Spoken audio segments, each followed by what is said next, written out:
কেউ যদি 10 বার সূরা ইখলাস বা কুল হুয়াল্লাহ সূরা পাঠ করে, কয়বার? 10 বার, রাতে দিনে যে কোনো সময় 10 বার যদি কেউ কুল হুয়াল্লাহ সূরা পাঠ করে, আল্লাহ নবী সাল্লাল্লাহু আলাইহি সাল্লামের হাদিসে ওয়াদা রয়েছে আল্লাহ তাআলা ওই ব্যক্তির জন্য জান্নাতে একটা বিশাল প্রাসাদ নির্মাণ করবে।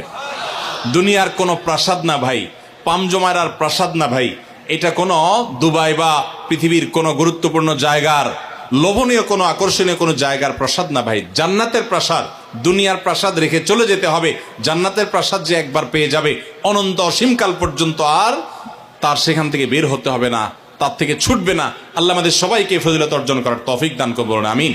তাহলে সূরা ইখলাস 10 বার মাঝে মধ্যে পড়তে যদি আমরা চেষ্টা করি, পুরা সূরাটা একবার পড়তে 1 মিনিট সময় কিন্তু লাগে না।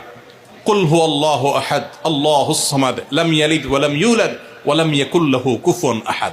কয় সেকেন্ড সময় লাগছে? 20 সেকেন্ড, 25 সেকেন্ড। আপনি চাইলে 1 মিনিটে 3 বার কুল হুয়াল্লাহ সূরা পড়তে পারেন, তার মানে 1 মিনিটে পুরো কোরআন খতম দেওয়ার সওয়াব আপনি লাভ করতে পারেন। তাহলে অবসর সময়গুলোতে আমরা মুখস্থ তো সবারই আছে, পড়ার চেষ্টা করব না ইনশাআল্লাহ। আল্লাহ আমাদের সবাইকে তৌফিক দান করুন। এবং পড়ার পাশাপাশি এই সূরাতে আল্লাহর একত্ববাদের কথা বলা আছে, মূল বিষয়টা সেটা, শুধু সওয়াব আহরণ করাই উদ্দেশ্য না, বরং এখান থেকে আল্লাহর একত্ববাদের শিক্ষা নিতে হবে। আল্লাহ একক, কুল হুয়াল্লাহু আহাদ, হে রাসূল বলে দিন তিনি আল্লাহ, তিনি একক, তার কোনো অংশীদার নাই, তার কোনো পার্টনার নাই, তিনি কারোর প্রয়োজন তার হয় না। আল্লাহুস সামাদ, তিনি কারোর মুখাপেক্ষী না, বরং সবাই তার মুখাপেক্ষী। লাম ইয়ালিদ ওয়া লাম ইউলাদ, তাকে কেউ তিনি কাউকে জন্ম দেননি আর তাকেও কেউ জন্ম দেয়নি। ওয়া লাম ইয়াকুল লাহু কুফুয়ান আহাদ, তার কোনো সমকক্ষ নাই। ভাইরা আমার, আমাদের সমাজে এক শ্রেণীর নাস্তিক আছে, বরং সকল নাস্তিক ইসলাম এবং মুসলমানদের প্রতি বিদ্বেষ লালন করে, তাদের বড় অংশ। এই নাস্তিকদের একটা কমন প্রশ্ন হলো, তারা বলে আল্লাহ যদি আমাদের সবার সৃষ্টিকর্তা হয় তো আল্লাহর সৃষ্টিকর্তা কে? নাউজুবিল্লাহ। এরকম একটা প্রশ্ন নাস্তিকরা করে। নবী সাল্লাল্লাহু আলাইহি সাল্লামকে কোন কোন মুফাসসিরদের মতে এই প্রশ্নটাই করেছিল ইহুদিরা। কারা প্রশ্ন করেছিল? ইহুদিরা। সেই জবাবে আল্লাহ তাআলা এই আয়াত নাজিল করেছেন এবং জানিয়েছেন যে আল্লাহ তিনি কারোর জন্ম দেওয়ার মুখাপেক্ষী নন, তাকে কেউ জন্ম দেয়নি, তিনি কারোর মুখাপেক্ষী নন। এখন প্রশ্ন হতে পারে, আচ্ছা আল্লাহ তাআলা তিনি আমাদের সৃষ্টি করলেন বুঝলাম, তাহলে আল্লাহকে কে সৃষ্টি করলো, যেটা নাস্তিকরা করেছে? এই প্রশ্নটা একটা অমূলক প্রশ্ন এবং ভুল প্রশ্ন। এই প্রশ্নটা একটা ভুল প্রশ্ন। কিভাবে ভুল প্রশ্ন? আল্লাহ তাআলা কি সৃষ্টি না স্রষ্টা? সবাই উত্তর দেন। আল্লাহ কি সৃষ্টি নাকি সৃষ্টিকর্তা? আল্লাহ যদি সৃষ্টিকর্তা হন, স্রষ্টা হন, তাহলে তার আবার যদি সৃষ্টিকর্তা খোঁজেন, সৃষ্টিকর্তার জন্য যদি আবার সৃষ্টিকর্তা খোঁজেন, তাহলে তিনি তো আর সৃষ্টিকর্তা হলেন না, তাহলে তিনি সৃষ্টি হয়ে গেলেন। কথা বুঝেন নাই? যার স্রষ্টা থাকে তাকে সৃষ্টি বলে।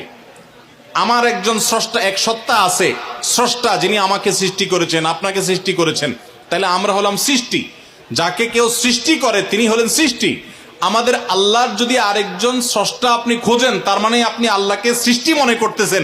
আসলে আল্লাহ তো সৃষ্টি না, তিনি হলেন কে? স্রষ্টা। স্রষ্টার আর কোন সৃষ্টিকর্তার প্রয়োজন। যদি বলেন যে আল্লাহরও আবার সৃষ্টিকর্তা লাগবে, তখন তো প্রশ্ন আসবে সেই সৃষ্টিকর্তার আবার সৃষ্টিকর্তাকে। এইভাবে তো অনন্ত অসীমকাল পর্যন্ত যেতে থাকবে, এটা তো হতে পারে না। এই জন্য পৃথিবীর সব কিছু, সৃষ্টি জগতের সব কিছু কোনো কারণ ছাড়া হয় না। এক মহান সত্তা আল্লাহ রাব্বুল আলামিন, তিনি এমন এক সত্তা যে তিনি নিজে সবকিছু সৃষ্টিকর্তা, তাকে কেউ সৃষ্টি করেন নাই। তার আগে চিন্তা করে যদি আপনি হয়রান হন তো আল্লাহর কাছে পানা চাইবেন, বরং এই চিন্তা না করে আপনি আল্লাহর প্রতি ঈমান আনবেন, শয়তান থেকে পানা চাইবেন। এই যে 3 কুল, এই 3 কুলের আমল এত গুরুত্বপূর্ণ যে আপনাকে শয়তান যখন মনের ভিতর আল্লাহর অস্তিত্ব নিয়ে বাজে চিন্তা করায়, আমাদের কাছে যেসব প্রশ্ন আসে আজকাল, শত শত প্রশ্ন আসে যে হুজুর হঠাৎ করে মনের মধ্যে আল্লাহ সম্পর্কে বাজে চিন্তা আসে, খারাপ চিন্তা আসে, খারাপ কথা মনের মধ্যে আসে, এটা শয়তান করায়। এটা যখন মনের মধ্যে আসবে, সাথে সাথে আউযু বিল্লাহি মিনাশ শাইতানির রাজিম পড়বেন, এই সূরা ইখলাস, ফালাক, নাস পড়বেন এবং বাম দিকে প্রতীকী থুতু শুয়ের আগায় যে পরিমাণ থাকে এরকম থুতু বাম দিকে যদি নিক্ষেপ করেন, এবং আউযুবিল্লাহ পাঠ করেন, আল্লাহ তাআলা শয়তান থেকে পানাহ দান করবেন। এবং মনে রাখবেন, মুসলমানের মনের ভিতরে আল্লাহ সম্পর্কে বাজে চিন্তা আসলে বুঝতে হবে যে ইবলিস হাজির হয়ে গেছে। কে হাজির হয়েছে? ইবলিস আমার মনের ভিতরে কুচিন্তা ঢুকাচ্ছে। এটা মনে হওয়ার সাথে সাথে আমি আরো জোরসে বলবো, কুল হুয়াল্লাহু আহাদ আল্লাহুস সামাদ লাম ইয়ালিদ ওয়া লাম ইউলাদ ওয়া লাম ইয়াকুল লাহু কুফুয়ান আহাদ। আল্লাহ আমাদের সবার ঈমানকে হেফাজত করার তৌফিক দান করুন। ভাইরা আমার, তারে আমরা সূরা ইখলাস সম্পর্কে জানলাম, এই সূরার ফজিলত এবং মর্যাদা সম্পর্কে জানলাম, কখন পাঠ করতে হয় সেটাও জানলাম, এর অর্থও জানলাম। বেশি বেশি করে অর্থ বুঝে বুঝে প্রত্যেকটা আয়াতের অর্থ মনে করে করে নামাজে পড়বেন, সকাল সন্ধ্যা পড়বেন। কুল, হে রাসূল বলুন, হুয়াল্লাহু, তিনি আল্লাহ আহাদ, একক, আল্লাহুস সামাদ, তিনি কারো মুখাপেক্ষী না, সবাই তার মুখাপেক্ষী, তার কোনো স্রষ্টার প্রয়োজন নাই, সবার স্রষ্টা তিনি। লাম ইয়ালিদ ওয়া লাম ইউলাদ, তিনি কাউকে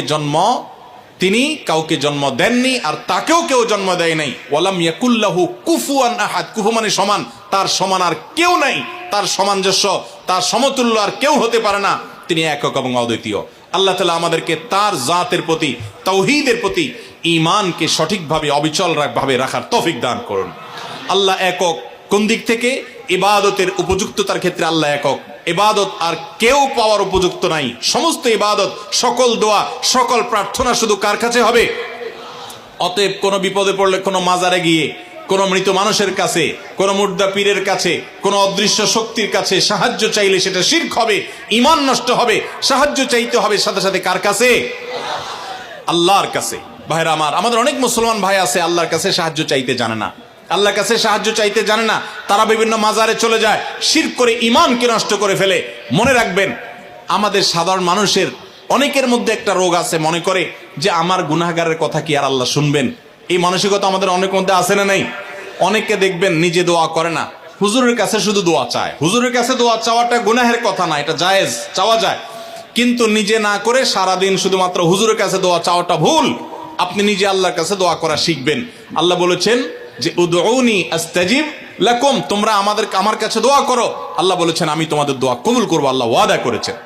আপনি যত নাখান্দা মানুষ হন, আপনি যত সাধারণ মানুষ হন, আমরা যত গুনাহগার মানুষ হই না কেন, আমরা যদি আল্লাহর কাছে হাত তুলে, হুজুররা যেরকম মায়ের পেজ দিয়া সুন্দর সুরে সুরে কণ্ঠে আপনার মধুরতা মাখিয়ে, তারপরে আপনার ছন্দের তালে তাল মিলিয়ে কবিতার ছন্দের সাথে আয়াত পড়ে দোয়া পড়ে আল্লাহর কাছে চাইতে পারে, আমরা এত সুন্দর করে চাইতে পারি না, কোনো অসুবিধা নাই। ভাইরা আমার, আল্লাহর কাছে চাওয়ার জন্য মায়ের পেচের কোনো কথার দরকার হয় না, চালাকির দরকার হয় না। আরে যার বলার শক্তি পর্যন্ত নাই, সেই বোবাও যদি মনে মনে আল্লাহর কিছু চায়, কাছে কিছু চায়, আল্লাহ তাআলা আলিমুম বিযাতি সুদূর, বান্দার অন্তরের খবর পর্যন্ত আল্লাহ রাখেন, তার দোয়াও আল্লাহ তাআলা কবুল করেন। এখন আপনারা অনেকে বলবেন, আমি এত বেশি নামাজ কালাম পড়ি না, আমি অনেক গুনাহ করি, গান শুনি, হারাম কাজ করি, অনেক খারাপ কাজে লিপ্ত, আমার দোয়াকে আল্লাহ কবুল করবেন? আমি আপনাকে কোরআনের আলোকে আল্লাহর প্রতি আস্থা রেখে বলছি যে আপনি যত গুনাহগার বান্দাই হন না কেন, আল্লাহর কাছে যদি আপনি চাওয়ার জন্য সেই রকম আন্তরিকতা নিয়ে আপনি চান, খুব মায়ের পেজ দিয়ে না চান, আল্লাহ আমি একটু চাকরি নিয়ে বিপদে আছি, আল্লাহ আপনার হাতে সব কিছু, আমার মালিক, আমার কর্তৃপক্ষ, বস, সবার মন আপনার নিয়ন্ত্রণে, আপনি আমার চাকরির সমস্যাটা দূর করে দেন, আল্লাহ আমি বিপদে আছি, এটা দূর করে দেন, আল্লাহ তাআলা আপনার দোয়া কবুল করবেন। এজন্য আমরা দোয়া করব কার কাছে? ইনশাআল্লাহ আল্লাহর কাছে। ওয়াইদা সাআলতা ফাসআলিল্লাহ ওয়াইদা ইসতাআনতা ফাসতাইন বিল্লাহ। নবী সাল্লাল্লাহু আলাইহি ওয়াসাল্লাম শিক্ষা দিয়েছেন তার এক সাহাবীকে, চাইবা যখন আল্লাহর কাছে, সাহায্য চাইবা আল্লাহর কাছে। আল্লাহ আমাদের সবাইকে তৌফিক দান করুন। স্যার, সূরা ইখলাসের মূল শিক্ষাটা হলো, সূরা ইখলাস আমাদেরকে তাওহীদবাদী হতে শিখায়, একত্ববাদের শিক্ষা দেয়। ইহুদিরা তারা উযায়ের আলাইহিস সালামকে আল্লাহর পুত্র বলে, নাউজুবিল্লাহ। খ্রিস্টানরা ঈসা আলাইহিস সালামকে আল্লাহর পুত্র বলে, নাউজুবিল্লাহ। মারিয়ামকে আল্লাহর স্ত্রী বলে, নাউজুবিল্লাহ। মক্কার মুশরিকরা ফেরেশতাদেরকে আল্লাহর কন্যা বলে, নাউজুবিল্লাহ। এই সব কিছু থেকে পবিত্র মুসলমানেরা তারা কোনো প্রকার সীমালঙ্ঘন করে না, তাদের নবীকে অন্য কাউকে আল্লাহর সন্তান সাব্যস্ত করে না। কোরআনের এই সূরায় আল্লাহ তাআলা সেটাই বলেছে। অতএব আল্লাহ সম্পর্কে সেই সঠিক ধারণাটা আমরা গ্রহণ করব, এটা হলো এই সূরার শিক্ষা।